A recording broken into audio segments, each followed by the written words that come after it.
Shlomo Carlebach has some of the best stories in the world. And he had real life stories. He says that his grandfather from 4 generations before him,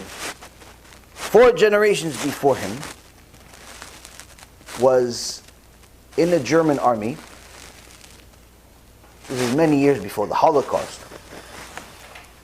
And was a Jew, Shomer Torah v'mitzvot, but again, not a Talmid Chacham, not a someone that knew everything about Torah, but kept basics, kept Shabbat, put on tefillin, and so on. And he was a young guy, and he had to go to the German army. And of course, the Goyim always know who's a Jew. Doesn't matter. You could be 1% Jewish, they know. You could be completely obnoxious about Judaism, meaning you could be anti-Semitic yourself as a Jew, and they still know that you're a Jew, and they still consider you a Jew.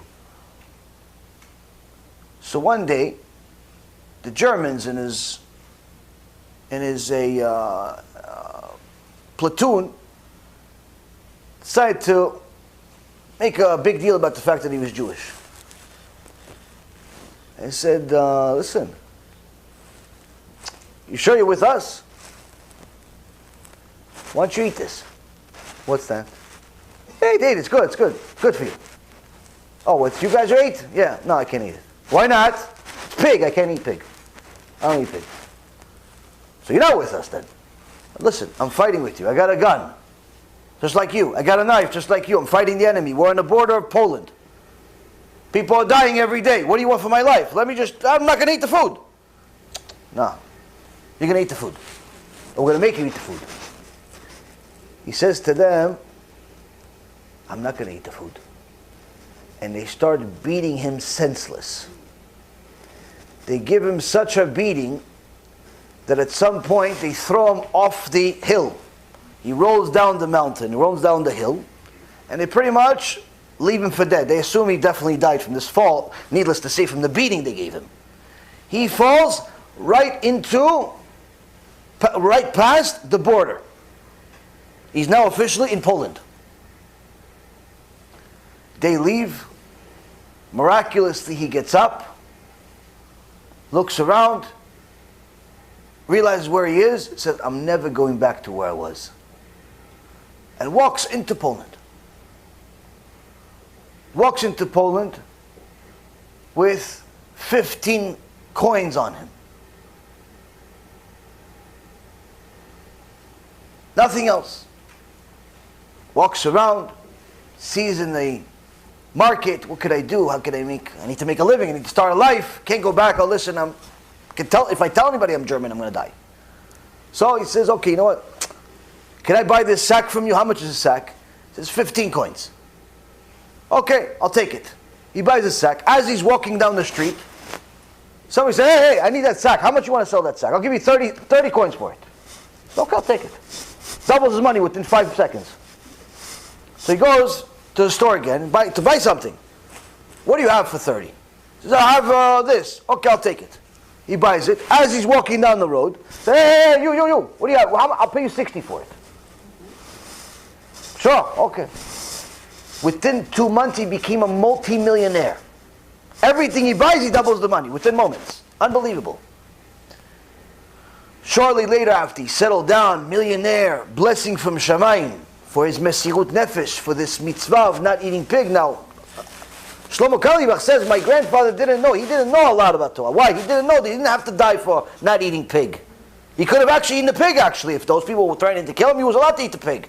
But he didn't know. He knew that he has to keep Shabbat. He knew he's not allowed to eat pig. He knew a little bit. And he was willing to die for it. He was willing to die for it. That's the most important part. And HaKadosh Baruch Hu blessed him. And within a few months, he became a multimillionaire in a brand new country with no enemies. Sometime later, he sends a letter to the Ktav Sofer. The Ktav Sofer is Rabbi Avraham Shmuel Benyamin Sofer, the son of the Khatam Sofer. And he tells the Ktav Sofer, Kvod Rav, please tell me how many Avrechim you have. They'll go for Ben Azmanim. I'm going to give each one of them a house for Ben Azmanim 5-star. I don't have Torah, but I want to make sure that I invest my money in Torah. So tell me how much, who, what, when, how. I'm going to invest as much as I can to make sure each one of them is living a lavish lifestyle. Have everything they need. Because at least I can use this money for Torah. Because I don't have Torah. That's, Rabotai, our grandparents, who considered sinners. But with mitzvot, like the Rimon. Meaning, they didn't know a lot, but whatever they knew, they kept it and they're willing to die for it. Today, there's not really that much of that. So you cannot say the same thing about today's generation of people driving to the synagogue on Shabbat.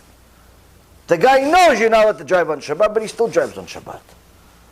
The guy knows you're not allowed to do this illegal business, but he still does it, and so on and so on. You can't say the same thing about today's generation. This is not to bring a prosecution against the current generation, but it's also to understand that you cannot leave people the way they are and let them assume or actually tell them, misinform them that everything is going to be okay without them changing. You got to do them the favor and tell them, listen, whatever you're doing may be working for certain people if they're not Jewish. For you, it's not going to work out in the end. Why? Because there's a lot of mitzvot in the Torah and you don't know them. And you need to know them. Here's a USB, here's a CD, learn some Torah, B'ezrat Hashem, you'll wake up. And you tell these to people, and you'll be surprised how they react in a positive way.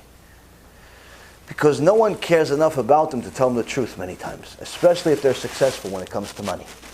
When you tell people the truth, they'll end up doing TeShuva. But if you just simply say, no, everybody's okay because they're all captured babies, or they're all, they're sinners, but they're not going to be affected by Gehinnom, that's just simply your own mistranslation of our Torah in order to just relieve yourself of your real responsibility. And that's unfortunately what's happening a lot. B'Shem Hashem Na'aseh v'Natzliach, we're very excited to offer you the new B'ezrat Hashem app 3.0. It's a newer, faster app, full of Torah, lots of Kedusha by the Shiurim that we do, myself, Rabbi Ephraim, Rav Chaim, where you'll have also newer features where you're able to use the app while you're using other applications on your phone. You'll be able to share the lectures directly from the app. You'll be able to donate online and support our Kiruv and our Torah work that we're doing. And the most exciting feature is that you'll be able to actually ask questions directly on the app and get answers from the rabbis directly from the app. This is something unprecedented, and Baruch Hashem will be able to offer it. Thank you again for all of your support. Check it out. Make sure you have the kosher Torah that will re-energize your neshama each and every single day. Kol tu b'chava tzlacha.